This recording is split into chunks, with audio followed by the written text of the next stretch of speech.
750 AM. Porque lo bueno une. El siguiente programa educativo y cultural contiene elementos de lenguaje, salud, sexo y violencia que pueden ser escuchados por niños, niñas y adolescentes sin supervisión de sus madres, padres, representantes o responsables. Este programa es presentado por Arcus Group, su aliado en gestión de riesgos. Sonríe, ya estás en la foto. Esto es Diafragma 5.6 Radio, la fotografía que tú escuchas. El único programa pensado y creado para los fotógrafos y la fotografía.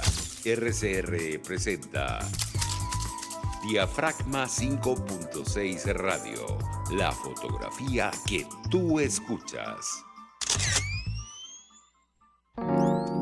Buenos días, bienvenidos a Diafragma 5.6 Radio, la fotografía que tú escuchas.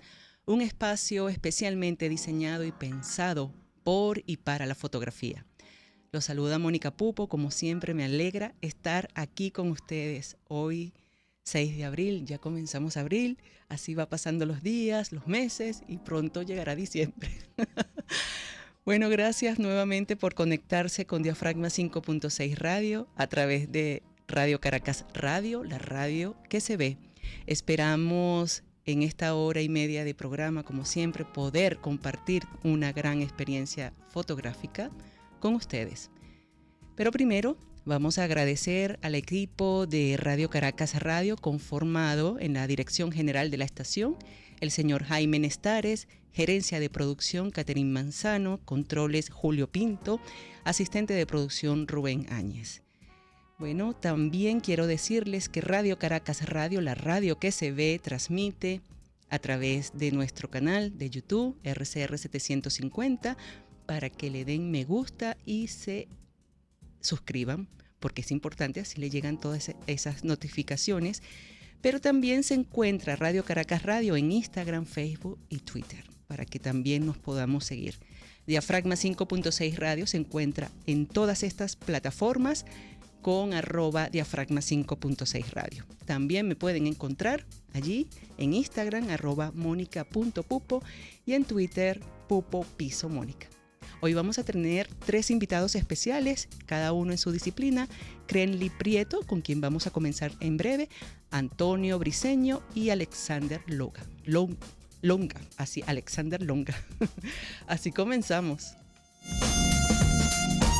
Para acercarnos y aumentar nuevos conocimientos para profesionales y aficionados. Puntos focales. Bueno, ya está con nosotros Crenly Prieto, fotógrafo venezolano-uruguayo radicado en Uruguay. Conectamos con él. Él es graduado en varias escuelas de fotografía reconocidas aquí en Caracas, donde ha tenido la oportunidad y el privilegio de recibir enseñanzas de personalidades destacadas, fotógrafos destacados del campo. Hoy nos acompaña, nos conectamos con él para hablar de su reciente exhibición fotográfica Exiliado en Soledad, inaugurada ayer viernes en el Museo MUMI en Uruguay. Gracias, Crenly, por estar con nosotros esta oportunidad en Diafragma 5.6 Radio. Su Instagram para que los puedan seguir es @elcrenly, para que vean todos sus posts, sus publicaciones. Bienvenido.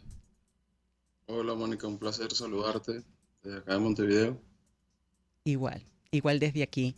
Bueno, cuéntanos, ¿de qué nos hablas en Exiliado en Soledad? Bueno, primero que nada agradecer la oportunidad de entrevistarme y de hablar un poco más sobre este trabajo, sobre esta muestra. Más que de mí, porque es un tema que nos atañe a todos los venezolanos en estos últimos años que la migración se ha afianzado y ha habido tanta salida del país. Son 7 millones de venezolanos que hemos salido de Venezuela. Segundo, lo que pasa es que te corrijo un poco, es Exilio en Soledad. Disculpa. No, está bien. Exilio. Sí, porque Exilio en Soledad. Gracias. Porque precisamente es un trabajo que comencé a realizar en Santiago de Chile, donde yo llegué en el 2009. Fue un trabajo que a medida que iba pasando el tiempo fue evolucionando. Primero comenzó con unas fotografías más documentales, que quería transmitir como esa soledad que sentía, ya que yo en Santiago de Chile estaba solo.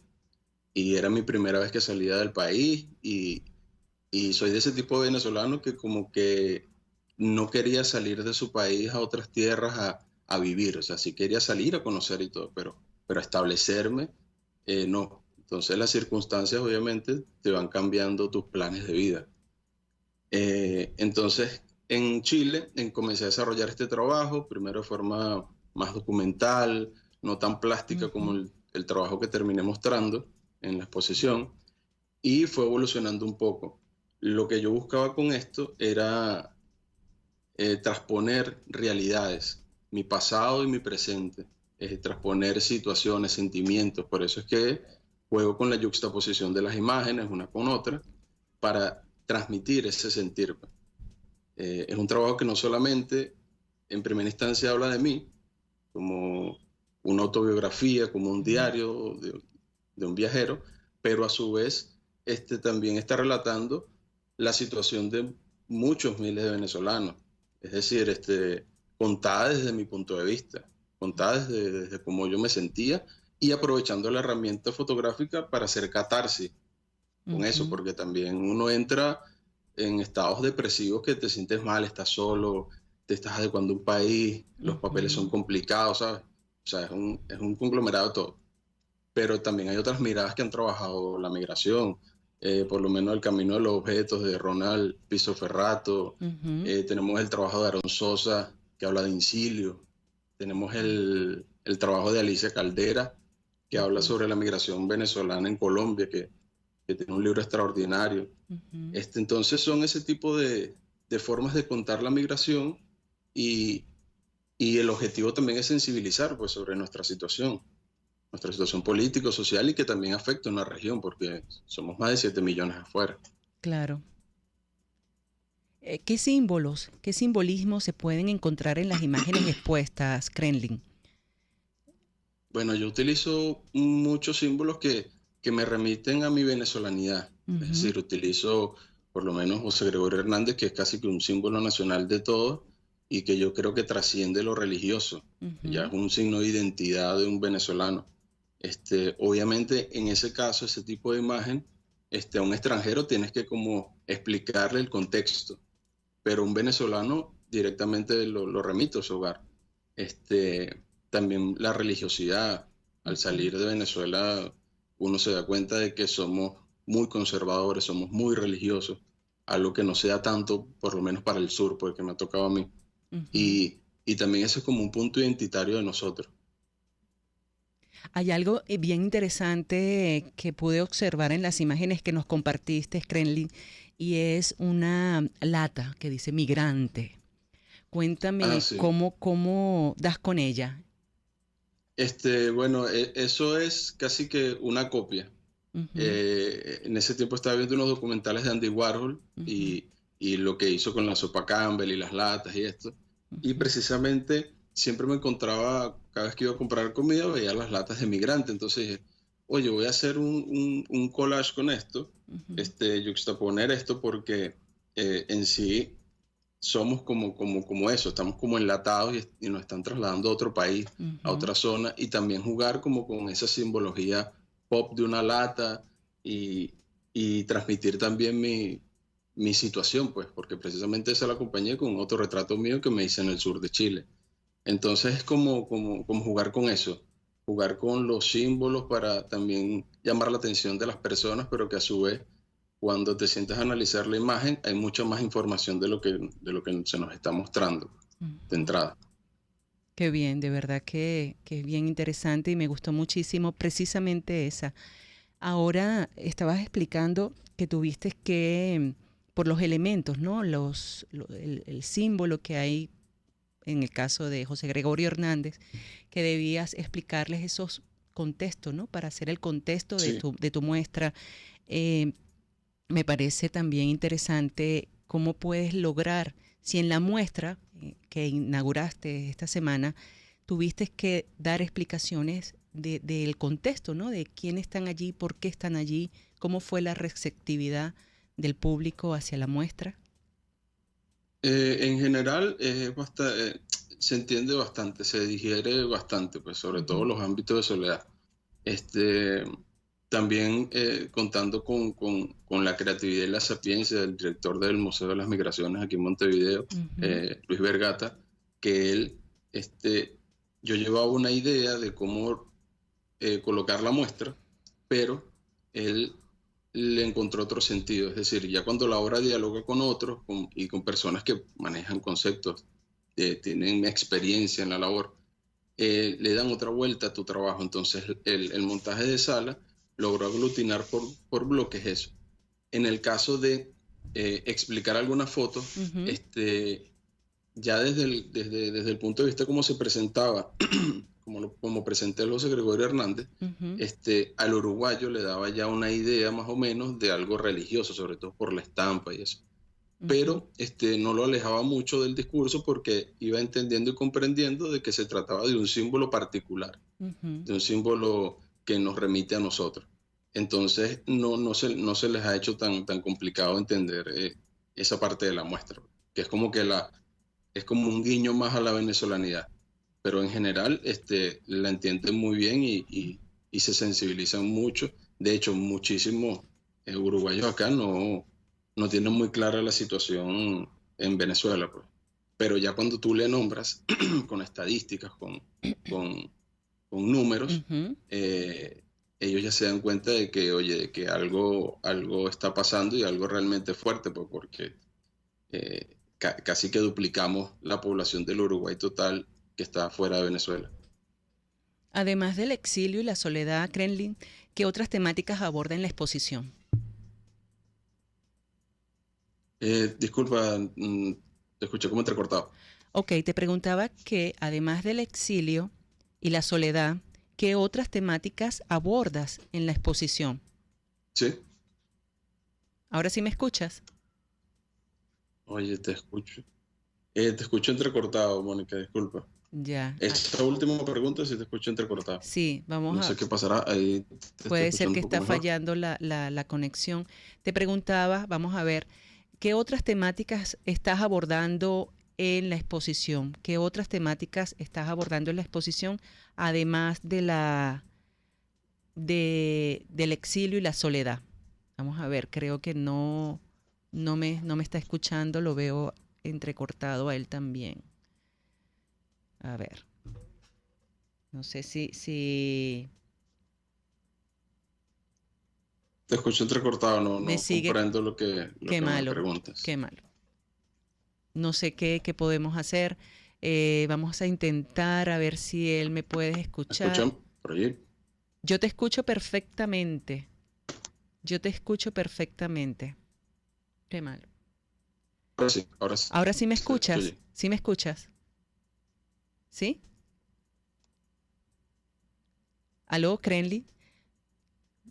Krenli acaba de inaugurar, mientras tratamos de hacer conexión con él, Exilio en Soledad. Exilio y Soledad. Exilio y Soledad. Él inauguró ayer viernes en el Museo MUMI en Uruguay esta importante muestra donde recoge esas emociones por las cuales él ha pasado por varios países buscando vida, ¿no? Buscando esa estabilidad que quizás no pueda tener aquí en nuestro país. Y nos está hablando un poco cómo abordó los elementos que ha colocado en su muestra, esas fotografías de juxtaposición para dar ese acercamiento. No sé si él ya nos escucha. ¿Tenemos conexión con él? No tenemos conexión con él. No hay conexión. Bueno, es lamentable. Vamos a tratar de hacer conexión con él. Si me están escuchando, su cuenta de Instagram es @elkrenlin para que puedan ver todo lo que ha publicado.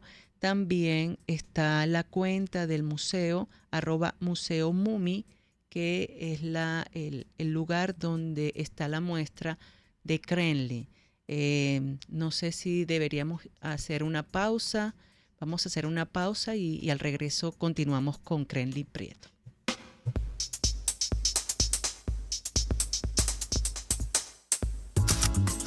No te vayas, enseguida regresa Diafragma 5.6 Radio, la fotografía que tú escuchas.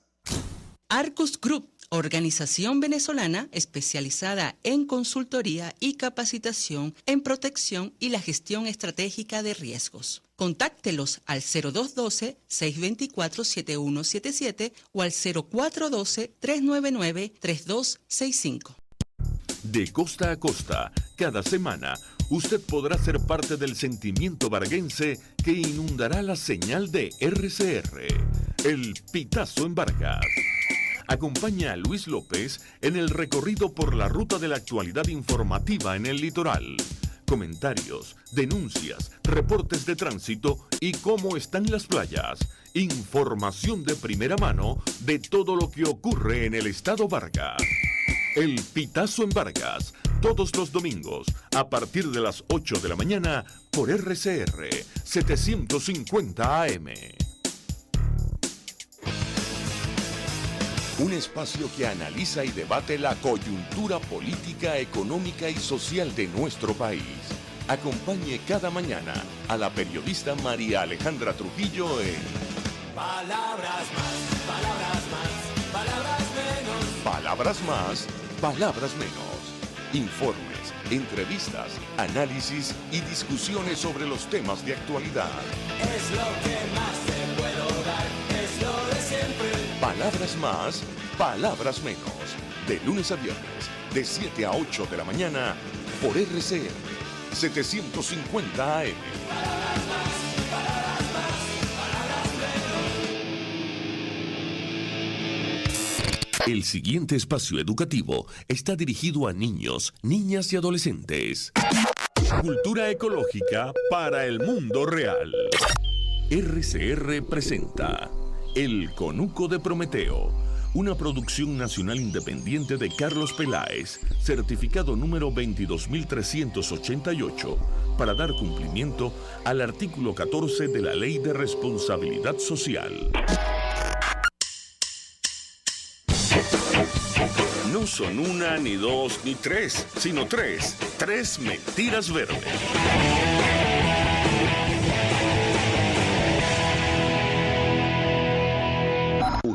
Ser vegetariano es bueno para el ambiente. No del todo, la producción de proteína animal es un proceso contaminante y que requiere mucha agua. Sin embargo, producir vegetales también requiere de mucho espacio, muchos fertilizantes y mucha maquinaria. Para alimentar a todo el planeta con soya habría que eliminar la selva amazónica. Lo mejor para el planeta es comer según tus necesidades, sin exceso. 2. Si los precios del crudo bajan, Venezuela la pasa mal. Mentira, Venezuela la pasaría mal un tiempo porque ahora dependemos demasiado del ingreso petrolero.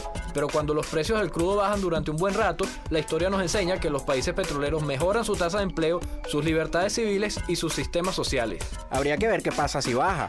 3. Hay que cortar árboles para que no se rompan aceras y tuberías en las ciudades. Los árboles en Caracas están mal planificados. Es verdad que muchos de ellos generan problemas a la infraestructura, pero la solución es sustituirlos por árboles adecuados cuyas raíces no generen estos problemas. Y de esos hay muchos posibles: la ceiba, el urape, la pamate, el castaño. 14. No fueron una, ni dos, ni tres, sino tres mentiras verdes. RCR presentó El Conuco de Prometeo, una producción nacional independiente de Carlos Peláez, certificado número 22388, para dar cumplimiento al artículo 14 de la Ley de Responsabilidad Social. Yo creo que los políticos responsables proponen ideas y dicen que son de ellas y convocan a la gente a hablar de su idea. Me parece de muy mal gusto cuando la idea empieza a decir, bueno, esto no es mío, es de Venezuela. Eso significa que fracasó. Y entonces le están endosando al país la incapacidad para articular una idea que de suyo desde el principio era una idea y no un curso estratégico. A mí eso me parece de mal gusto. Me parece que el marketing político no da para tanto. Así podemos ver el mantra de Guaidó: cese la usurpación, gobierno de transición y elecciones libres. Él lo abandonó El G4, que es del cual él es engendro, en representación Bonos 2020, el hacer ingeniería financiera, recoger unos reales que no hemos visto de ninguna manera. Aquí se habla libertad con Víctor Maldonado, solo por RCR 750, la radio que se ve.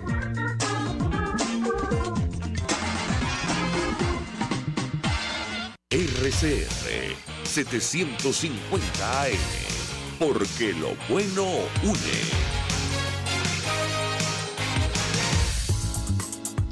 Exposiciones, conversatorios, entrevistas a profesionales y principiantes de la fotografía. Esto es Diafragma 5.6 Radio, la fotografía que tú escuchas. Continuamos con Diafragma 5.6 Radio, la fotografía que tú escuchas. Ya vamos a ver si tenemos a Crenly. Crenly, ¿estás allí? Sí, por acá está, ¿me escuchan? Ok, pudimos lograr conectarnos, gracias a Dios. Qué bueno, Bueno, la genial. pregunta era que no lograbas escuchar y tampoco yo te lograba entender tampoco allí, pero era que además del exilio y la soledad, ¿qué otros temas, qué temáticas abordas en la muestra? Bueno, el objetivo principal es relatar la migración, pues, mi migración, mi situación. Y a su vez también dentro del trabajo hay fotografías documentales que yo juxtapongo con documentos migratorios, con papeles residenciales, cédulas de identidad para transmitir eso, pues. El trabajo netamente es un trabajo autobiográfico en relación a ese proceso migratorio que estoy viviendo, pues, y que inclusive acá en Montevideo lo sigo construyendo, y ya va llevando como que otro lenguaje, porque va traduciendo mis sentimientos, pues, en ese sentido. Okay. Entonces, ese trabajo no siento que lo tenga ya cerrado, pero sí sigo trabajando en él. Pero trata la migración netamente. Ok, ¿Y cuántas imágenes componen la muestra y por qué optaste por la juxtaposición de las imágenes? La muestra son 30 imágenes conformadas por 60 fotografías. Yo lo que quise al juxtaponer estas imágenes era buscar ese juego entre dos realidades que se topaban en ese punto, en ese presente. Es decir, por lo menos extrañeza de mi hogar. Hay una fotografía en la que yo salgo hablando por teléfono con mi madre, que está en Venezuela, y a su vez esa la jugué con una fotografía de mi barrio en Caracas, el 23 de enero. Y quería jugar como con esa dualidad que yo estando afuera del país, extraño el hogar.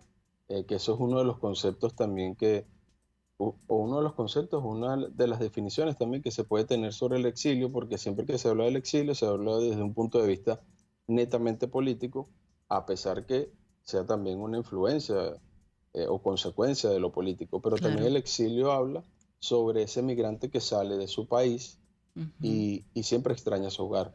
Claro. Es decir, sale producto de unas circunstancias que lo llevaron pero sigue extrañando su hogar y no es que no se adapta, sí se adapta a su presente, pero siempre lo tiene allí como que presente, pues siempre está conectado con su familia y sobre todo en mi caso que la mayoría de mi familia está en Venezuela, pues, o sea, yo sigo muy conectado con Venezuela y es como tener el cuerpo acá y el alma allá, o sea, es algo complejo. Y entonces lo busco transmitir mediante eso, pues por eso que hay fotografías de Caracas, hay fotografías de Venezuela, hay fotografías de Chile, de acá, y juego como con esos presentes. ¿Cómo te sientes con la muestra? ¿Es tu primera individual?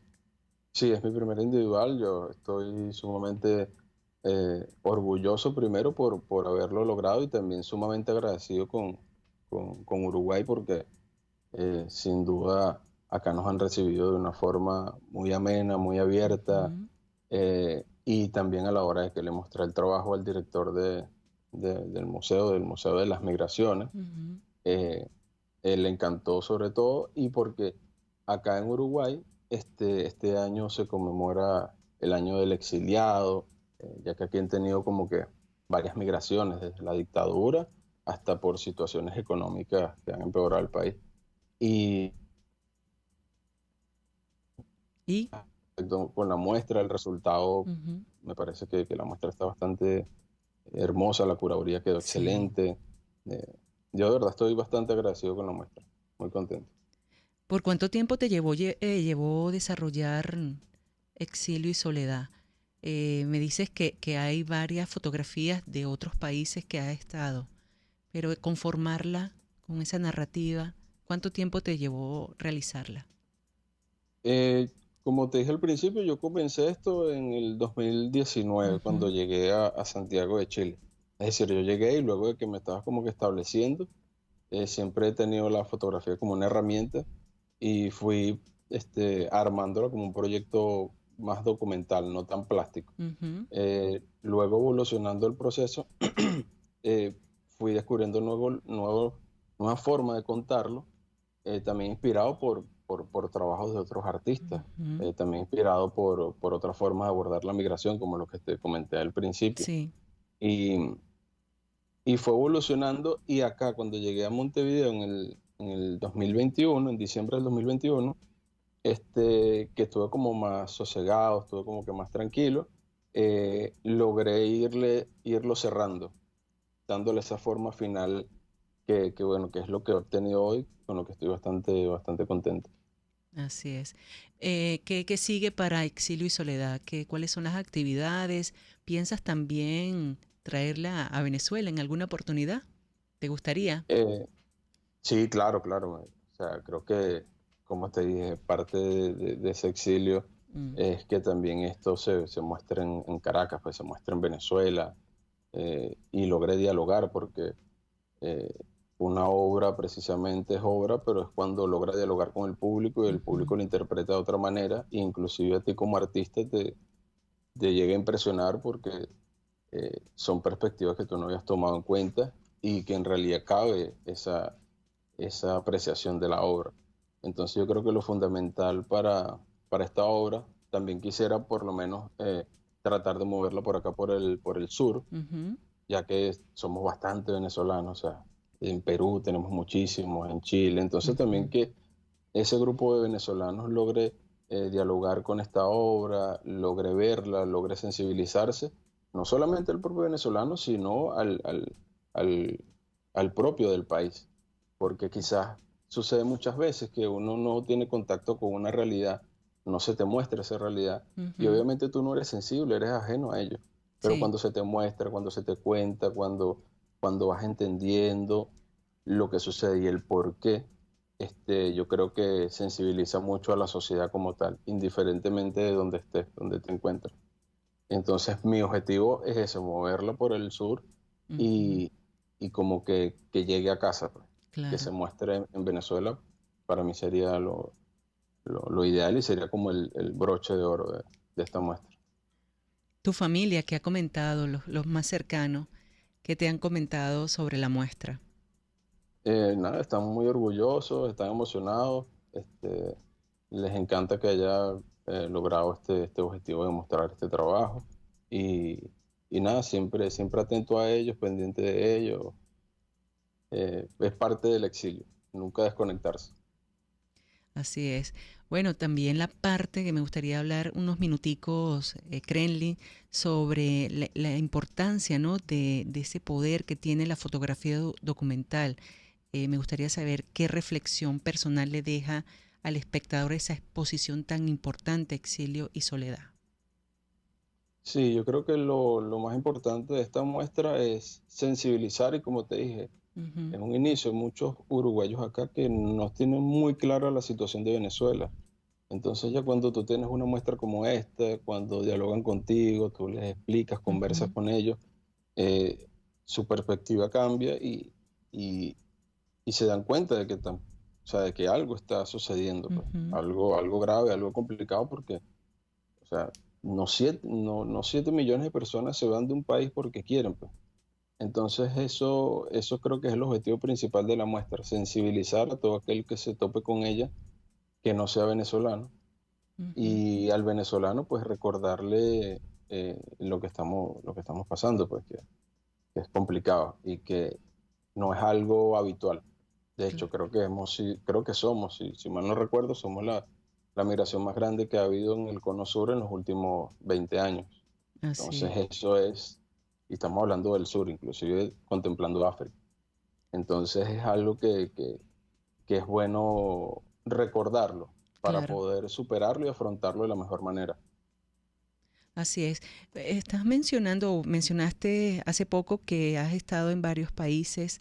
Me pregunto de qué manera has encontrado riqueza en tu experiencia migratoria a pesar de los desafíos y el dolor asociado a ella, ¿no? Que se puedan experimentar.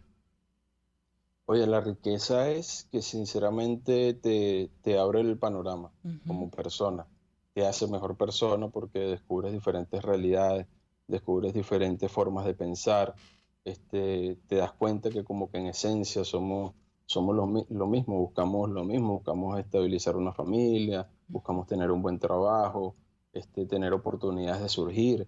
En el fondo somos iguales, o sea, con diferentes perspectivas, con otras culturas, pero en esencia somos los mismos. Yo estuve en Perú, estuve alrededor como de una semana en Perú, luego pasé a Chile.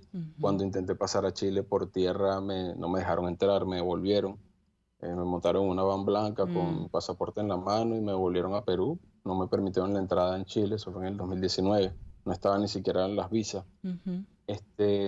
Y luego volví a entrar intenté entrar en la madrugada cuando cambiaban de turno.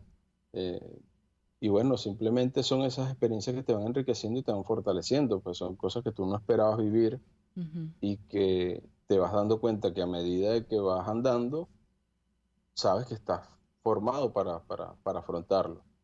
Y yo creo que ese es un buen punto porque uno aprende de todo.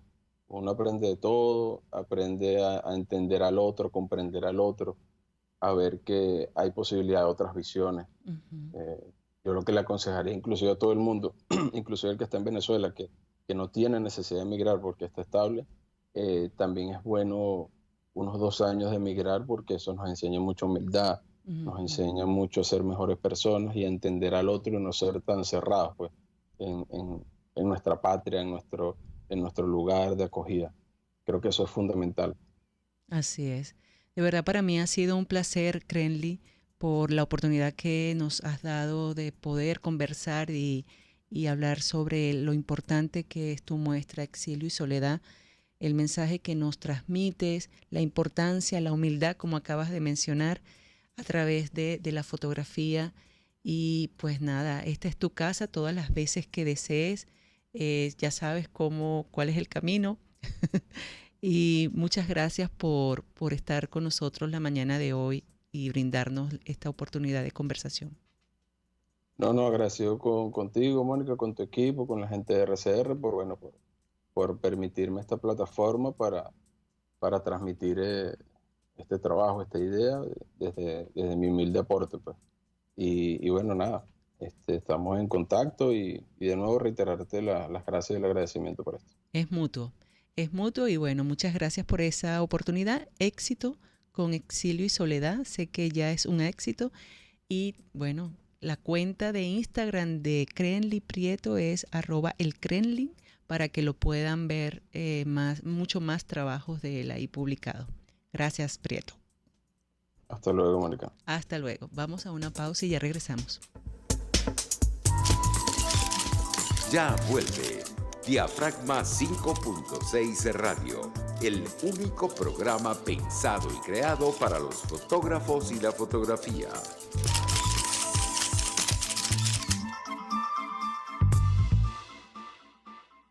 Arcus Group, organización venezolana especializada en consultoría y capacitación en protección y la gestión estratégica de riesgos. Contáctelos al 0212-624-7177 o al 0412-399-3265.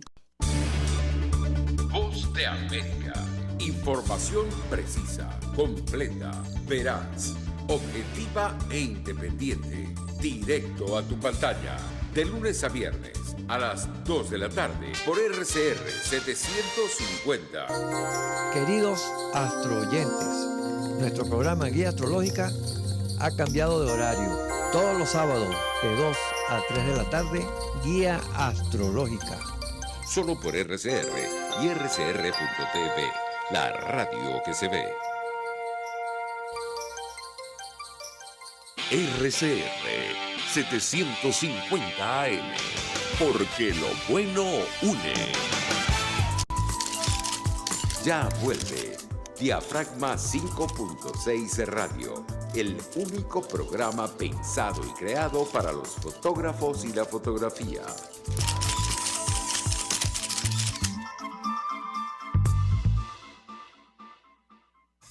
Conoce de cerca a tus fotógrafos. Detalle de nuestros invitados especiales. Macro. Ya volvimos. Ya estamos con Antonio Briceño.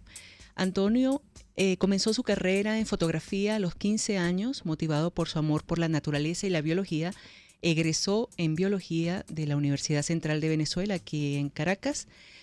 Posteriormente se interesó en el retrato, la cultura y la antropología visual. Su obra se encuentra en colecciones públicas y privadas en todo el mundo, incluyendo aquí en el Museo de Arte Contemporáneo de Caracas, Museo de Bellas Artes de Caracas y la Casa de Américas en La Habana. En el 2011 recibió el premio AICA como artista congrasado. Briceño ha publicado varios fotolibros y su obra ha sido incluida en diversas publicaciones. En su trabajo aboga por el respeto del planeta, a sus pobladores y a la escultura.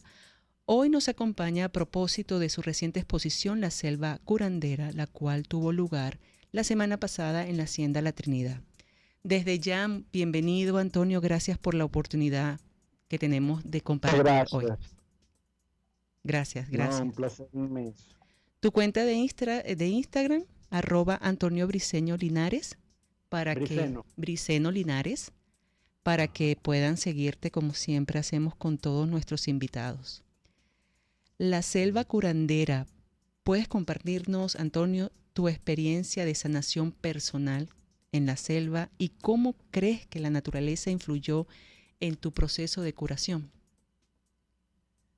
Es una historia que tiene como muchas etapas. Yo estaba viviendo en España desde el año 2014 y todos los años venía de vacaciones, y en el año 2020 estaba aquí, llevaba 2 meses acá, y el día que yo regresaba fue el 15 de marzo que se suspendieron todos los vuelos internacionalmente.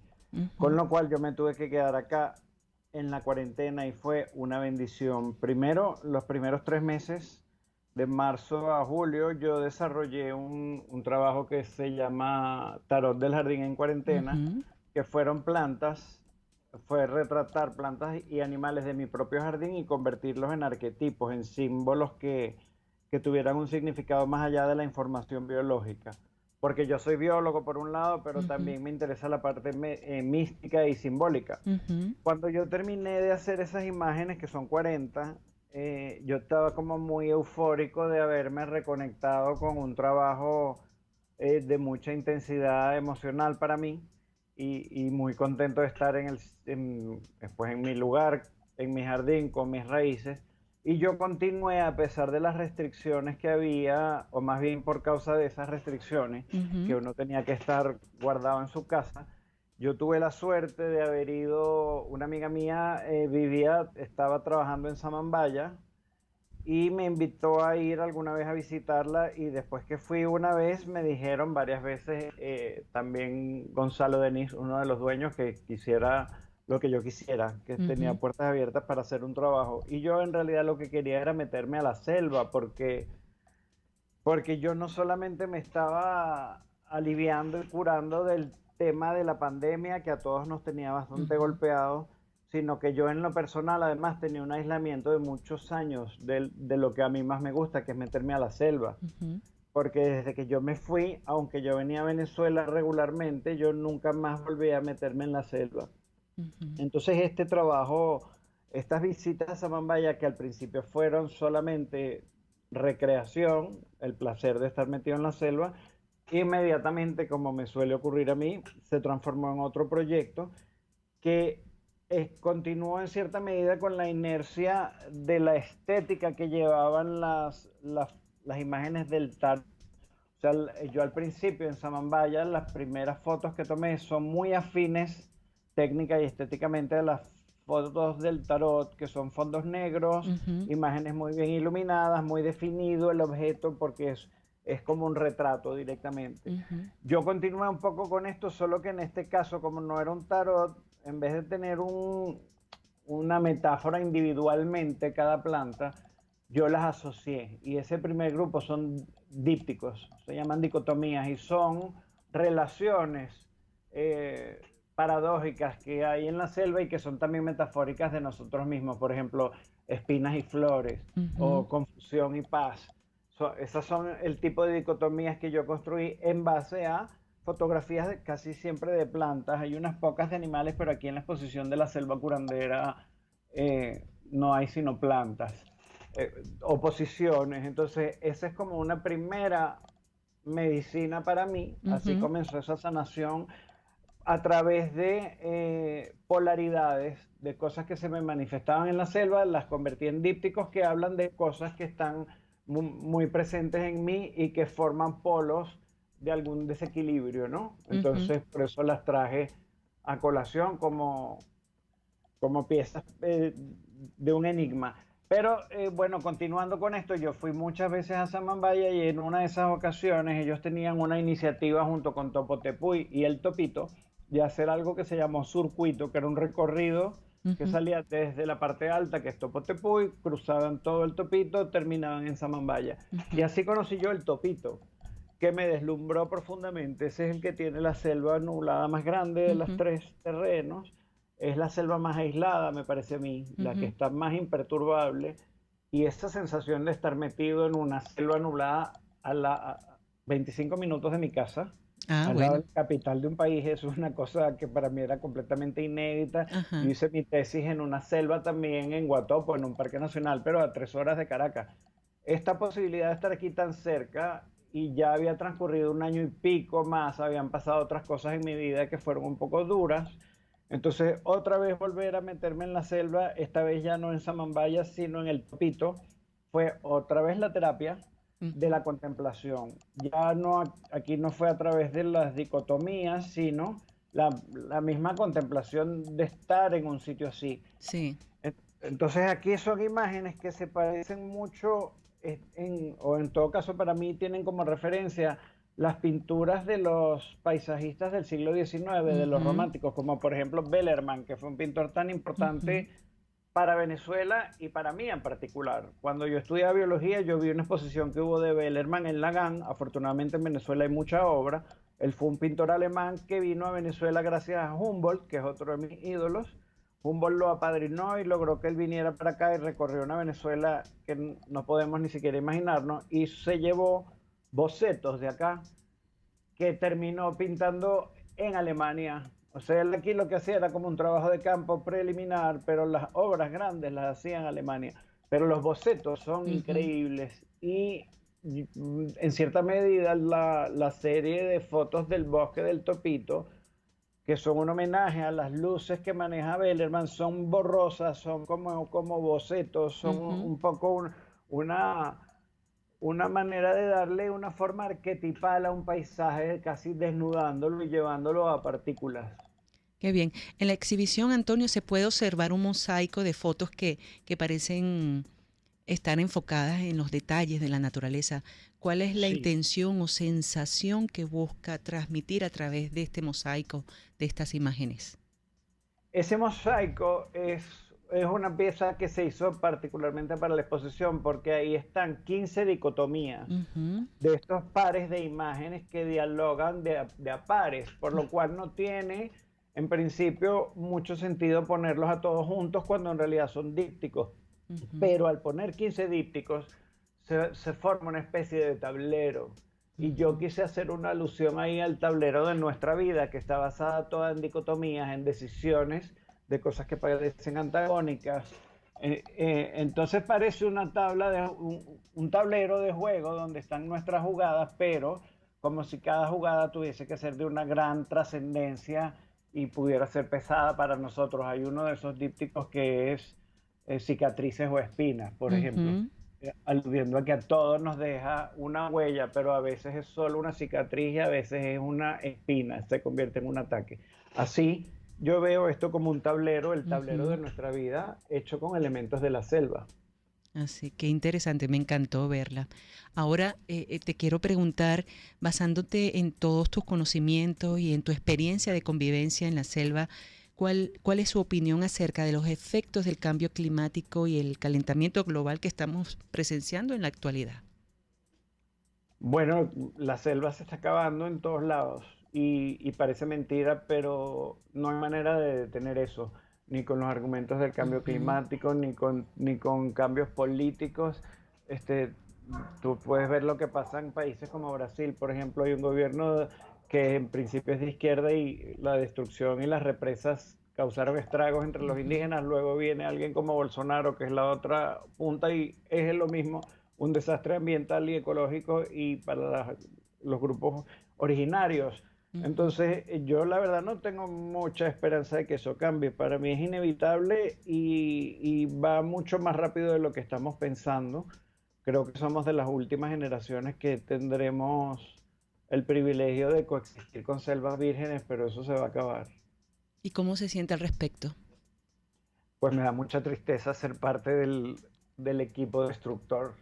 Pero Mm. bueno, la naturaleza produjo un Mm. animalito bastante problemático, que De somos verdad que sí. nosotros. ¿Cuáles fueron las impresiones del público acerca de su exhibición La Selva Curandera? Bueno, de lo que me comentaban a mí, este es un trabajo un poco particular en mi trayectoria porque normalmente la selva para mí es el fondo de las imágenes. Ujú. Entonces yo en esta exposición convertí en protagonistas elementos que normalmente son acompañantes de retratos de personas. Ujú. Al no haber personas acá es una exposición que incluso para mí mismo es muy diferente, es mucho más silenciosa, Ujú. requiere otros tiempos, otro tipo de contemplación más serena. Yo de hecho el día de la inauguración creo que no era el mejor momento para contemplarla porque yo acompañé una de las series con un video Ajá. y en ese video, que también es una superposición de imágenes, hay unos cantos, hay unos sonidos de la selva Ujú. que solo se perciben si la sala está en silencio. Entonces, esta es como una exposición muy diferente a las que yo he hecho en otras ocasiones, con la naturaleza como protagonista y como muy tranquila. Creo que es una Ujú. exposición como bastante serena. Sí, de verdad que sí, eso de verdad que me gustó muchísimo. Ahora que estuvo en la selva, o sea, ¿qué tipo de equipo fotográfico utilizó durante esta expedición y cómo si tuvo, ¿no? Esos desafíos tecnológicos que pueden surgir en esos ambientes? Que normalmente los desafíos son una oscuridad increíble. Lo que pasa es que, claro, Sí. con las cámaras de ahora, yo ese trabajo lo hice con una cámara, una Nikon digital, Ujú. que tiene 30 y pico de megas, creo que se llama D800 o algo así. Entonces, claro, eso tiene unas ventajas gigantescas en relación a la Ujú. época en que yo me internaba en la selva como biólogo y con Ujú. cámaras con película, que si Exacto. no era ASA 100 era ASA 400 y más allá de eso no había nada que hacer.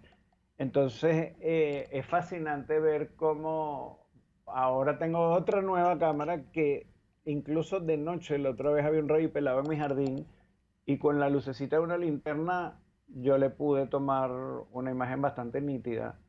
Entonces el tema de la nitidez aquí no es un problema para nada y al contrario, el poder tener un equipo digital en estos casos en los que hay fotos allí que tienen 15 imágenes Ujú. superpuestas.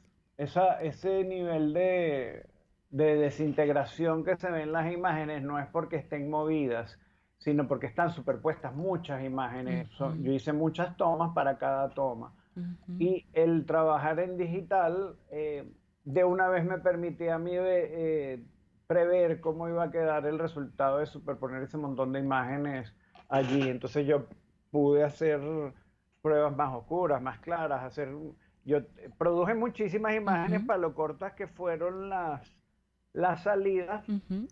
para poder escoger la crema, digamos. O sea, cuando uno tiene muchísimo material es una maravilla porque sube el nivel de lo que vas a escoger solo por estadística. Sí. Hay una imagen bellísima que me gustó también. Bueno, todas me gustaron, pero esta es ese blanco y negro y estrellas y pequeñas luces. O sea, es impactante. Hay una serie que se llama La Noche. O sea que fuera de las dicotomías hay 3 grupos. La selva como tal, que son las verdes que te conté del topito. La neblina, que lo hice todo en Topotepuy, que es la parte más alta de ese cerro. Los 4 terrenos están en el Cerro del Volcán, que es el cerro más alto al sur de Caracas. Entonces, la neblina está hecha en el Topotepuy, también son superposiciones, pero las de la noche, que son en Granjerías, el lado de la Trinidad, son mucho más voladas. Ahí no solamente hay superposición de imágenes dándoles transparencia, sino que ahí hice otras cosas, pues apliqué filtros, hice más cosas. Esa que tú me estás hablando, por ejemplo, tiene la Vía Láctea. Están varios árboles que encontré yo en una quebrada de ese lado del terreno, árboles asombrosamente anchos en ese bosque hay muchísimos árboles, pero no son tan anchos ya. Mientras que estos que están ahí en esa foto, yo los encontré en una cañada, eran árboles muy grandes, pero ahí apliqué un montón de cosas, porque como es la noche, también estas son las imágenes más oníricas y más difíciles de entender, son las menos directas. Esa también es una de mis fotos preferidas, la que tiene la Vía Láctea, a mí me deslumbró. Magnífica. Bueno, pero no puedo dejar de pensar, de imaginarlo usted allí en la selva y que nos cuente, pues, por ejemplo, alguna anécdota interesante o divertida que haya experimentado durante su estadía en la selva. Mira, después de la primera etapa, o sea, después que yo terminé la parte de Samambaya, que fue con lo que yo comencé, cuando yo decidí volver porque quería ir al Topito, yo tenía muchísimas ganas de ir porque yo había pasado por un susto de salud muy grande que me hizo reflexionar mucho y como tomar la decisión de que había cosas que yo quería hacer y no debía dejarlas a la deriva a ver si algún día me ocurrían, sino más activamente procurarlas. Una de esas cosas que yo quería hacer era ir al Topito de nuevo, porque cuando yo crucé por ahí iba en una excursión con un grupo de personas y yo no me podía parar a mi antojo a ver las plantas, sobre todo tan deslumbrantes, a hacer fotos. No, yo no tuve autonomía. Entonces yo quería volver. Y para volver allí me costó tanto. Primero hablé... Ese grupo que se organizó al principio para esa actividad después se disolvió y a través de ellos mismos había un conflicto insalvable y no los pude contactar al dueño de ese lugar. Luego a través de amigos di con un familiar que casi me lo contactó y al final tampoco. En fin, yo traté por muchos canales, había días que decía, bueno, no todo se logra ni todo se puede hacer, así que tampoco me voy a causar un dolor de cabeza adicional. Pero había mañanas en las que volví a pensar, yo quiero volver ahí, hasta que yo finalmente logré dar con una persona que lo conocía o que me dio su contacto y pude hablar con él. Una persona sumamente generosa y encantadora que entendió que para mí era muy importante entrar a ese bosque desde el punto de vista profesional, porque estaba haciendo un trabajo fotográfico, pero él como que intuyó que también desde el punto de vista personal a mí me urgía entrar a la selva nuevamente y estar solo ahí en esa situación tan terapéutica para mí. Y cuando finalmente ocurrió, que él me recibió allá arriba en el Topito y me dijo, pues, estás en tu casa, pasa, haz lo que tú quieras. Y yo pude entrar al bosque y pude bajar y estar otra vez en ese sitio que tanto me gustó y que yo llevaba meses tratando de volver con unas ganas infinitas de estar ahí otra vez y con conciencia de lo difícil que había sido poder llegar. Fue muy, muy bonito para mí porque por primera vez yo pude dar las gracias por algo que me fue concedido con mucha dificultad y con un gran esfuerzo. O sea que no puedo decir que qué suerte tuve yo me lo tuve que trabajar, pero me lo dieron. Y cuando estaba ahí, esos pocos segundos en los que yo iba a estar allí, en el sitio en el que tanto quise estar, fue una experiencia muy impresionante de gratitud que no conocía, de tener una gratitud consciente por un logro de algo que deseé muchísimo y finalmente lo conseguí.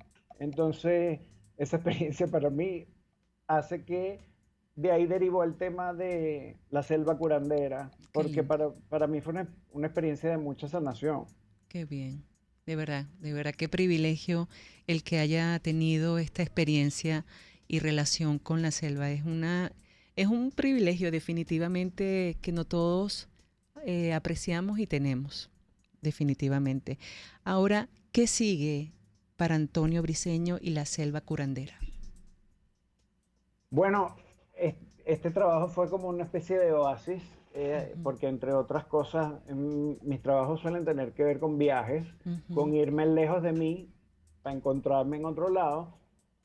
Y en cambio, este trabajo es sumamente íntimo, es prácticamente una continuación del trabajo del jardín, del tarot del jardín en cuarentena, que es más íntimo todavía porque es en mi propio jardín. Estos dos trabajos yo siento que no, aunque reúnen todas las intenciones mías de todos los trabajos, son muy particulares, son unas estaciones de reposo en mi camino. Unas especies de oasis que yo necesitaba y que eran unas etapas de poder compartir ciertas cosas. Pero de momento sigo con la ambición de volver a trabajar, de seguir trabajando intensivamente con los pueblos originarios, que es lo que más me gusta.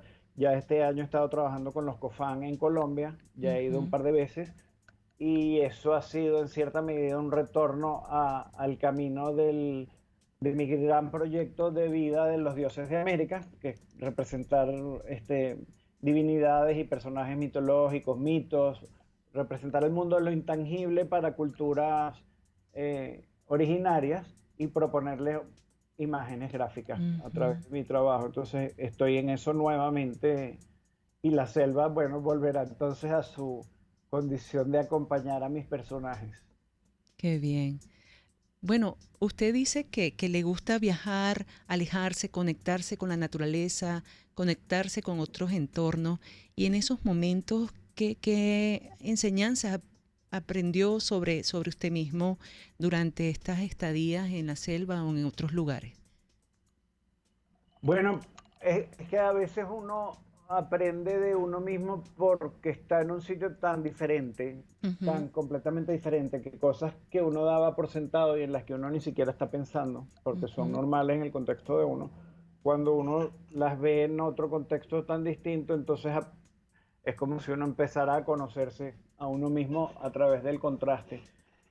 Sin embargo, también en las comunidades indígenas yo he aprendido cosas por instrucción directa, o sea, porque los personajes, los amigos allí, los chamanes, me han enseñado cosas que han sido como de uso práctico, más allá de la maravilla de ver cosas diferentes, como, qué sé yo, para los Kogi, por ejemplo, en Colombia, ellos tienen como muchas metáforas en su vida cotidiana que son útiles. Ellos dicen que vivir es tejer, estar vivo es estar tejiendo, que todo el tiempo estamos tejiendo y que el universo es como un gran telar. Y concentrarse en las cosas, ellos dicen respirarlas, respira lo que estás haciendo. Entonces, la metáfora del tejido los acompaña todo el tiempo, y ellos dicen que si tú pillas un tejido, un bolso, una ropa que tiene un punto mal hecho, está más grande que los demás o más chiquito o torcido, eso es una prueba de que quien estaba tejiendo no estaba concentrado en lo que estaba haciendo. Estaba haciendo una cosa y pensando en otra, lo cual no se debe hacer nunca. Ellos dicen que es preferible que no hagas nada y te dediques a una sola de las cosas, porque eso que le pasó a esa persona que hizo un punto mal, ni estaba concentrada tejiendo, ni estaba en el sitio en el que estaba pensando, entonces todo lo hace mediocremente. Wow. Entonces el punto de la concentración a partir de una metáfora del tejido es una cosa muy bonita que es de utilidad para cualquiera en cualquier contexto, creo yo. Wow, qué interesante. Eso va en contra, o es un poco difícil para el venezolano, el caraqueño, ¿no? Que vive una vida tan rutinaria y tan agitada. Pero qué enseñanza tan importante. Bueno, Antonio Briceño, muchas gracias por la oportunidad que tuvimos hoy de conversar sobre la selva curandera. Muchas gracias por esta invitación que teníamos tiempo esperando y finalmente ocurrió.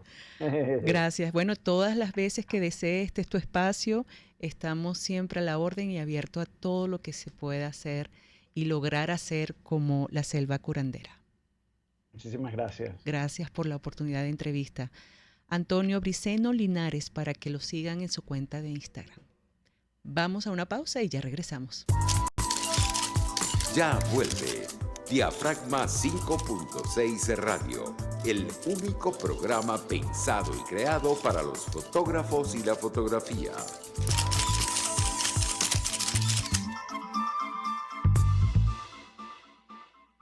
Arcus Group, organización venezolana especializada en consultoría y capacitación en protección y la gestión estratégica de riesgos. Contáctelos al 0212-624-7177 o al 0412-399-3265.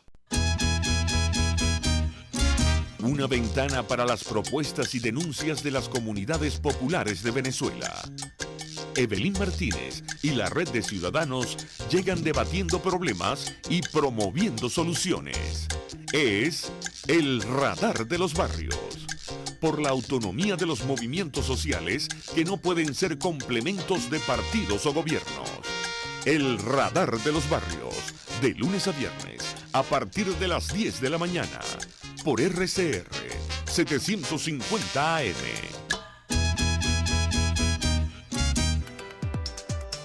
Hola, les saluda Alfredo Yuncosa y los invito a acompañarnos a Con Seguridad Radio, el programa pensado en la seguridad de los ciudadanos y las organizaciones. Con Seguridad Radio. Todos los sábados a las 12:30 de la tarde. Por rcr.tv, la radio que se ve.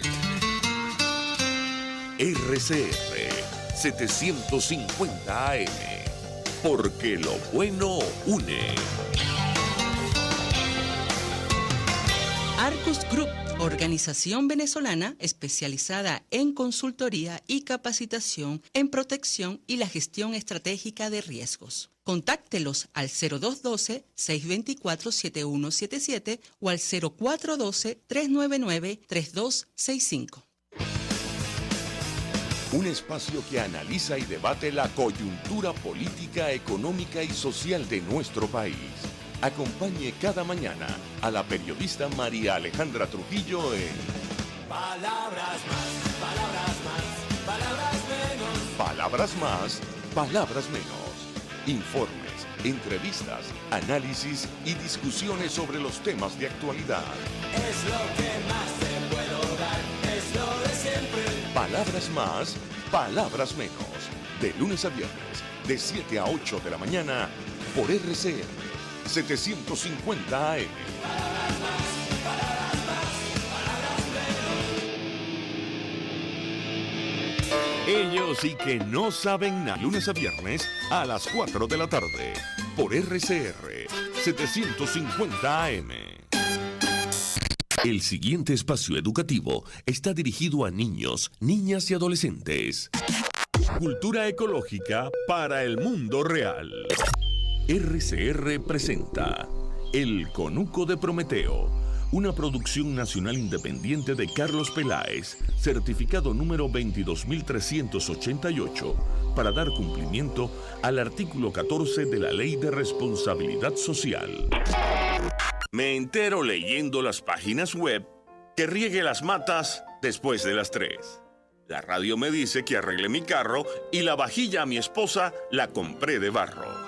Y para ese capricho de hacer verde la casa, que instale paneles sobre mi terraza. ¿Y cómo hace uno con mínimo sueldo, viajando en carrito y subiendo pa'l cerro? Si de veras tú quieres la tierra salvar, agarra el consejo de Perencejo.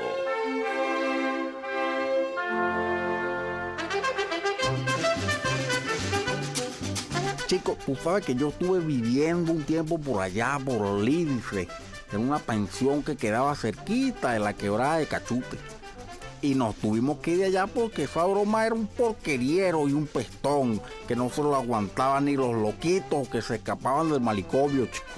Para mí eso fue un shock, porque imagínate, yo venía de un caserío del interior y nosotros teníamos nuestra letrina en el patio y uno iba para el río y eso estaba limpiecito, chico.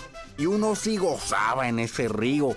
E iba para allá y pescaba y llevaba a las muchachitas que a uno le gustaba y bueno, se divertía uno pues. Entonces uno llegaba acá y veía ese río lleno de mugre y el popó, y uno decía, pero esta gente está loca, ¿vale? Se están todos comiendo. Bueno, eso no es de Dios vivir con ese río así, chico. Pero bueno, yo sé que mantener un foso séptico no es fácil en una ciudad, pero si usted va a instalar una poceta en su casa, trate de que sea de esas ahorradoras, que con un poquito de agua se llevan todo el tolete, porque yo me acuerdo que antes habían unas que uno jalaba y flush, aquel agüero loco para limpiar una meadita, ¿ah? Mira, yo tengo un sobrino que se fue para los países de por allá que hablan inglés, y él me dice que esa gente también echa su cuestión para el río, pero que todo eso después va a una planta donde la limpian y chajan. Cuando sale esa agua hasta te la puedes beber. Y entonces, ¿por qué acá no hacen eso también? ¿Ah? Pero para comprar tanquecitos y pistolitas sí hay real.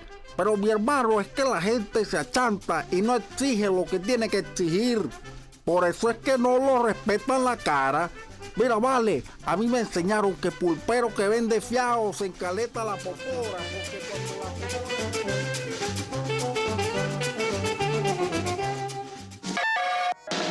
RCR presentó El Conuco de Prometeo, una producción nacional independiente de Carlos Peláez, certificado número 22388, para dar cumplimiento al artículo 14 de la Ley de Responsabilidad Social. En Venezuela no hay espacio para la política. En Venezuela no hay un sistema político. En Venezuela hay un sistema amponil. El chavismo no es una organización política, el chavismo es una organización criminal. Y las organizaciones criminales, cuando se les va a combatir, lo que corresponde son acciones policiales y militares, no acciones políticas. Porque si usted asume que una organización criminal es una organización política y se sienta con ellos, estaríamos entonces hablando de que en Venezuela estamos viviendo lo que hubiese vivido Colombia si Pablo Escobar continúa en la política. Exactamente lo mismo. Los ampones disfrazados de políticos o con la política como coartada para hacer las barbaridades que hacen. Y lamentablemente eso es lo que estamos viendo. Y así nos va, de lunes a viernes a las 4 de la tarde. Radio Caracas Radio, porque lo bueno une. RCR 750 AM, porque lo bueno une. Estás escuchando Diafragma 5.6 de radio. La fotografía que tú escuchas. Conoce de cerca a tus fotógrafos. Detalle de nuestros invitados especiales. Macro. Bueno, y continuamos con Diafragma 5.6 Radio, la fotografía que tú escuchas, ya en compañía de Alexander Longa, fotógrafo callejero. Forma parte del colectivo de fotógrafos Caracas Caos, fundada en 2011. Y en el 2022 participó en la publicación y difusión en México de un fanzine junto al fotógrafo italiano Alex Coe. Así es. Hoy nos visitas con motivo de tu muestra Caracas entre calles. Bueno, él me termina las frases, la cual se exhibe en la Galería de Arte Nacional de Caracas. Bueno, ¿cuál es tu Instagram, Alexander? Bueno, primero que todo, gracias por la invitación, Mónica. Me pueden encontrar en redes como longalexander_ y Alexander Longa en Facebook. Además de, Caracas Caos. Caracas Caos también, por supuesto. Bueno, vamos a aprovechar el tiempo. Quiero que me hables sobre la muestra Caracas entre calles. Cuéntame cómo llegas allí, cómo te sientes con la muestra. Bueno, fíjate, Caracas entre calles es como una continuación del proyecto que yo presenté para el fanzine. Habla mucho sobre nuestra cotidianidad observada desde los momentos, este tema del instante decisivo, de cómo nosotros percibimos y observamos el caos. Más que todo, en mi caso, que vengo de una generación joven que no tiene como ese sentimiento de nostalgia que tal vez tienen muchos caraqueños de generaciones pasadas. Y bueno, en base a eso yo comienzo a explorar a partir de allí, a buscar la belleza a partir de allí, a buscar esos instantes a partir de eso. Y la muestra, ¿cómo llegas este trabajo a ser una exhibición en la Galería de Arte Nacional de Caracas? Bueno, fíjate, el que me hizo la conexión es un fotógrafo llamado Félix Gerardi. Que ha estado aquí. Sí, a él le gusta mi trabajo y como que una vez me dice, chamo, está la iniciativa del artista joven del mes. ¿Quieres presentar? A todas estas yo no tenía como la experiencia, ya que yo provengo también de una generación que creció en redes. O sea, lo del espacio físico no lo teníamos como muy presente. Y yo lo pienso. Luego me vuelvo a encontrar a Félix como al mes y me dice, mira, hay una oportunidad en abril. Comunícate con el curador, con Samuel Berrios. Y bueno, presentas tu propuesta. Para mí fue algo nuevo, fue algo muy emocionante porque el tema de lo que es imprimir, el tema de lo que es hasta hablar en público en plena inauguración son cosas a las que nunca me había enfrentado. Y me siento muy feliz porque también es el tema de llevar la fotografía de calle al espacio físico, a un espacio donde tal vez puedes tener más apreciación del material. Las redes son una maravillosa plataforma de difusión, pero el tema del inmediatez hace que como que la fotografía muchas veces no se aprecia al 100%. Entonces es increíble, o sea, yo todavía no lo creo que esté sucediendo. Bueno, son dos mundos definitivamente distintos, ¿no? Sí. Son dos públicos distintos también. Sí, incluso es eso, o sea, el tema el día de la inauguración yo llegué más temprano. Y el tema de quedarte viendo como tu foto favorita y descubrir que hay detalles que no observas muchas veces cuando la ves en una pantalla. Claro, es muy distinto el celular a algo tangible. Sí, o sea, físico. Lo ves y te impresionas de... ¿Es otra lectura? Yo creo que es la misma lectura con un poco más de esta sensación de euforia que puedes tener tú. Se compara un poco al cuando haces la foto. Sabes que cuando logras un momento, sientes como esa euforia de verlo, qué increíble. Bueno, es un sentimiento un poco similar. Wow. ¿Qué representa para ti ser fotógrafo callejero? Porque he escuchado muchísimo que es una profesión, un estilo para valientes, ¿no? Con estos riesgos de la inseguridad. ¿Cómo te sientes tú?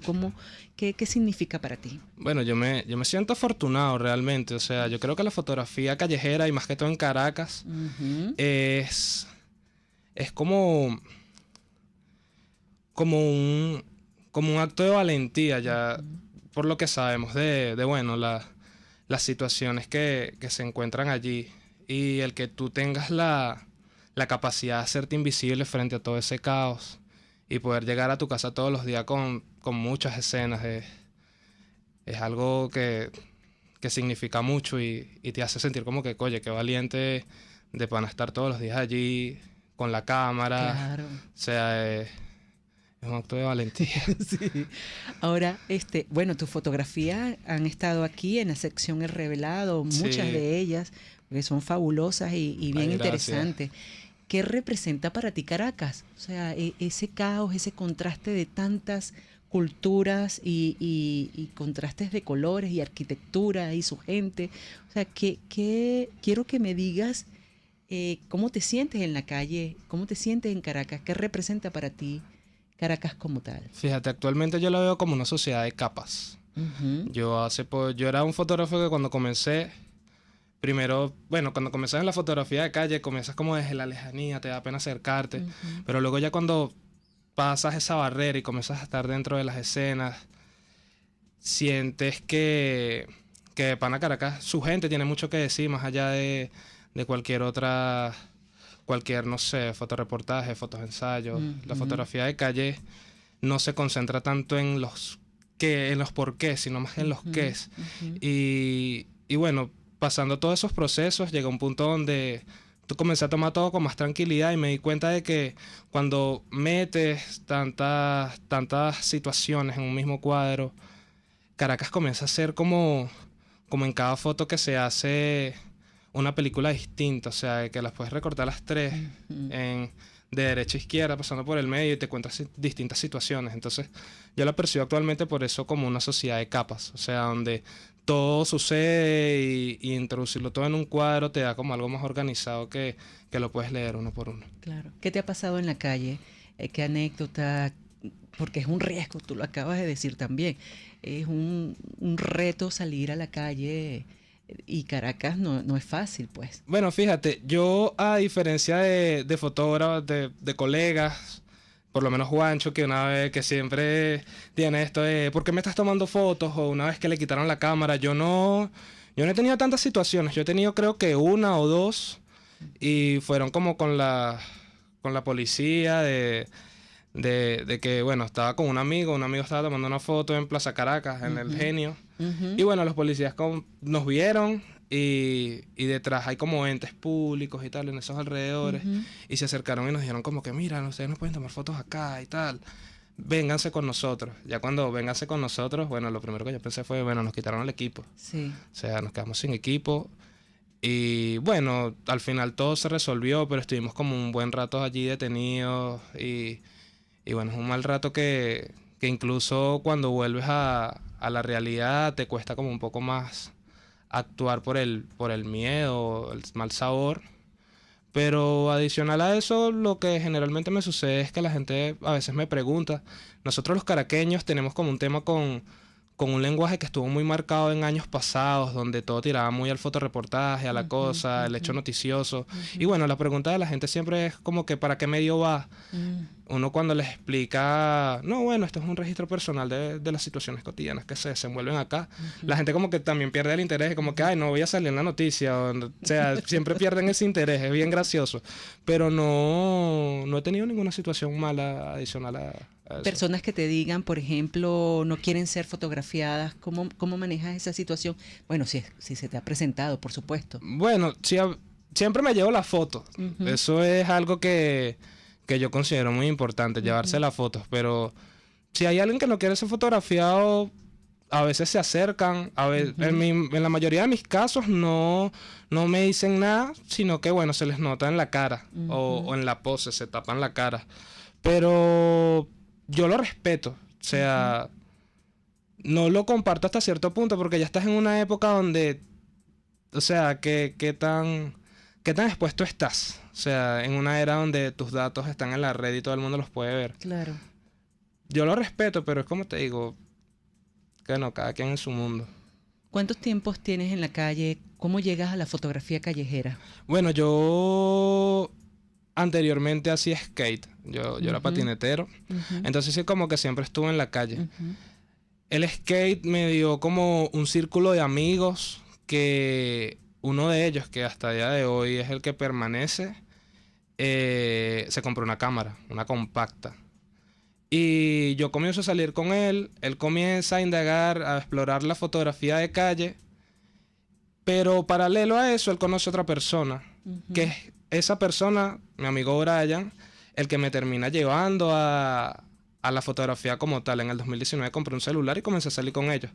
Comencé haciendo fotografía de arquitectura, cosas así que es como lo más común que uno haga antes de pasar allá a la fotografía de calle. En el 2020, con el contexto de pandemia, compro una cámara y aproveché que siempre estaba en la calle por trabajo. Y bueno, le dije a ese pana que me enseñara, él me enseñó como lo básico, hice diafragma, obturación.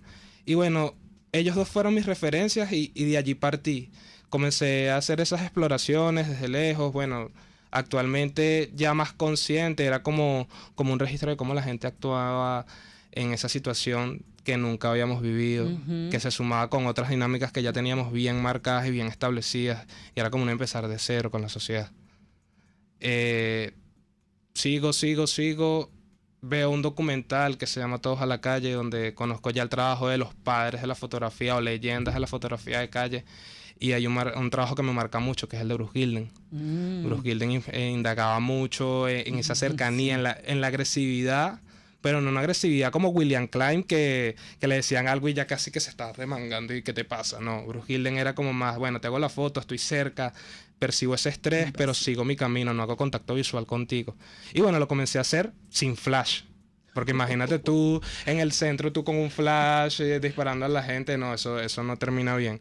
Actualmente lo he hecho, he explorado desde allí en Flash, pero en ese principio sales solo, no. Pero es que Bruce es violento, o sea, es agresivo, es invasivo. Pero fíjate que uno entiende luego por qué, o sea, es la manera de transmitir ese estrés y esa velocidad. Pero cómo manejan la parte ética, el respeto hacia el otro. Sí, exacto. Porque no todo el mundo puede ser fotógrafo callejero. Hay muchos elementos que uno que también como fotógrafo tiene que estar pendiente, ¿no? Bueno, Bruce es Bruce, o sea, Bruce tiene como que un manejo de la ética bien subjetivo, cada quien lo entiende de una manera, hay fotógrafos que no le gusta y lo critican mucho, y hay fotógrafos, como es mi caso, que quedaron fascinados y maravillados a partir de allí.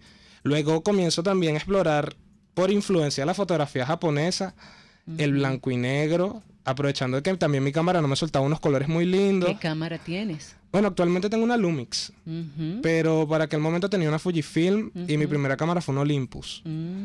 O sea, yo creo que no pues, caigo en este campo de los que nunca hemos usado como Canon o Nikon, que viene siendo como lo más universal. Pero que has aprendido también, para después que me respondas, cómo manejas ese tema ético, ¿no? O de respeto hacia el otro.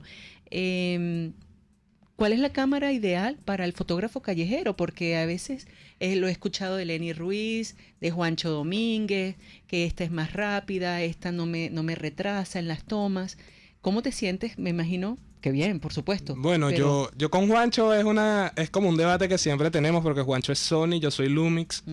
Los dos usamos sin espejo. Y bueno, ya cuando llegas a ese terreno, como que la rapidez... Bueno, ya no es comparable. Claro. Pero yo creo que el equipo, siempre y cuando a ti te funcione, yo no hago énfasis en... No, bueno, yo para salir a disparar a la calle, además en una situación donde, bueno, te enfrentas a ciertos casos de inseguridad y tal, no tengo tanto interés por un equipo caro o ir como a las cámaras predilectas, a, no sé, una Leica, una Ricoh, no. Yo creo que hasta con el mismo celular actualmente es importante. Es normal, pues, o sea, lo importante es lo que tú transmites, es cómo compones, es todo eso, o sea, es cómo tú llevas a través de esa herramienta lo que tienes en la mente, lo que tu ojo ve. Bueno, es que tengo muchas preguntas que hacerte. Me gustaría saber qué comentarios te han ofrecido, te han dicho en la muestra y hasta cuándo va a estar, qué sigue para Caracas Entre Calles, ¿qué actividades tienes planificadas para la muestra? Bueno, en cuanto a comentarios, gracias a Dios me he encontrado con mucha receptividad positiva. O sea, la gente quedó encantada con lo que se mostró allí. La muestra va a estar hasta el 21 de mayo. Actualmente quiero como desarrollar un conversatorio para que la comunidad de fotógrafos de calle, bueno, se reúna tanto de mi generación como otras generaciones y compartan ese conocimiento, porque, bueno, mi generación tiene como una afinidad por la fotografía de calle, pero uno no tapa el sol con un dedo. Hay generaciones pasadas que hicieron un trabajo de calle maravilloso. En la muestra tuve la oportunidad, bueno, un poco antes de la muestra, en el marco de la Bienal, tuve la oportunidad de conocer a Pavel, que además Pavel es un fotógrafo que pasa desapercibido, tú lo ves y bueno, mira, tiene tremendo trabajo. He tenido la oportunidad de revisar ese archivo y es una locura. Hay fotógrafos como Juancho, que a pesar de que es de mi generación, él viene con un conocimiento, unas vivencias de otras. No es de tu generación, es el tiempo que... No, pero él fotográficamente comienza hace 5 años, pero él viene con unas vivencias, otro contexto, o sea, Juancho tiene sus años. Claro, él está quinceañero, pero él tiene sus añitos. A eso me refiero porque... No, pero es increíble el trabajo de Juancho, es increíble, de verdad. La manera de transmitir a Juancho es otro flow. ¿Qué circunstancias o situaciones podrían motivarte a abandonar la fotografía de calle? El perecer. El perecer únicamente. Sí, yo creo que yo estoy viciado con esto. Yo no lo abandonaría por nada. O sea, es un punto donde yo llevo mi cámara a todos lados. O sea, estoy haciendo diligencias y estoy haciendo fotos. ¿Y qué estás planificando? Ya nos queda un minuto, pero me gustaría saber qué estás planificando, Alexander, después de esta muestra. ¿Qué quieres hacer? Bueno, yo actualmente estoy como en un punto donde quiero que el aporte se vaya masificando, que no sea solamente unos pocos los que tengan la oportunidad de llegar al espacio físico. Entonces ahorita estoy como en este flow de que estoy comentando eso, como que mira, chamos, váyanse al espacio físico, expongan, muestren, porque necesitamos que la fotografía de calle sea mucho más vista, hay trabajos, actualmente hay una generación que está haciendo trabajos increíbles y todo eso necesita verse en un espacio físico donde la gente pueda apreciarlo más allá de las redes. Bueno, con Caracas Caos, seguir buscando en ese mundo tan grande de la fotografía de calle documental buenos trabajos para seguir mostrando y dejar esa galería abierta allí para que cuando alguien quiera inspirarse también tenga acceso a referentes nacionales que tienen trabajos increíbles. Háblame un poquito sobre Caracas Caos, ese colectivo conformado en el 2011, ¿quiénes los conforman? ¿Cuáles son sus objetivos? Bueno, el colectivo, Caracas Caos nace en 2011 por iniciativa individual de Anthony Salazar. La historia como tal no la conozco mucho, pero hablando con Anthony me di cuenta de que él tenía como esa necesidad de difundir como otras plataformas en otros lugares que hacen eso, pues que difunden fotografía de calle. Actualmente lo conformamos en Caracas, estamos Camilo Nietzsche Fotos, Sandra Sandía y yo, pero en Buenos Aires, que es como otro punto, está Anthony y actualmente un nuevo miembro que se llama Aniela Moreno. Nuestro objetivo siempre es el aporte desde como una neutralidad, más allá de posiciones o todas esas cosas que siguen muy marcadas, es mostrar. Que la gente tenga de dónde inspirarse. Claro, claro. Contamos con una galería abierta bien amplia donde, la gente entra y puede ver todo tipo de trabajos, muchos tipos de enfoque, muchas opiniones. Claro. A través de la fotografía documental y callejera. Qué bueno, Alexander. De verdad que estoy muy agradecida que hayas estado aquí con nosotros hoy. Te dejo el micrófono para que invites a la audiencia que visiten la muestra, que estén pendientes de las coordenadas, tus redes sociales y que puedan participar en todas esas actividades que tienes pendiente para ofrecer. Bueno, la invitación es esa, que se lleguen a la Galería de Arte Nacional de jueves a domingo para que vean la muestra. Está en el primer pasillo, en el principal. Yo por mis redes estaré informando si lo del conversatorio se da. Y en redes pueden encontrarme como Longa Alexander _ y Alexander Longa en Facebook. Así es. Bueno, con Alexander finalizamos la edición de hoy. Espero la hayan disfrutado. Yo la disfruté muchísimo. Gracias nuevamente, Alexander. No, gracias a ti, Mónica. Este espacio es muy importante para nosotros. Así, y ustedes importantes para mí y también este es el espacio para ustedes. Vamos a cerrar con tiempo de exposición. Esto lo dijo en su tiempo de exposición. Frases y comentarios de fotógrafos o artistas reconocidos. Tiempo de exposición. Finalizamos la edición de hoy con la frase de Isabel Allende. Ella dijo: la cámara es una herramienta simple, incluso los más estúpidos pueden usarla. El desafío es crear a través de ella esa combinación de verdad y belleza llamada arte. Con esta frase me despido. Gracias a todos por la oportunidad que nos dieron de estar aquí, a mis invitados, a ustedes que nos acompañaron aquí viendo en la edición de hoy. Recuerden, fotografíen con la mente y el corazón. Hasta la próxima.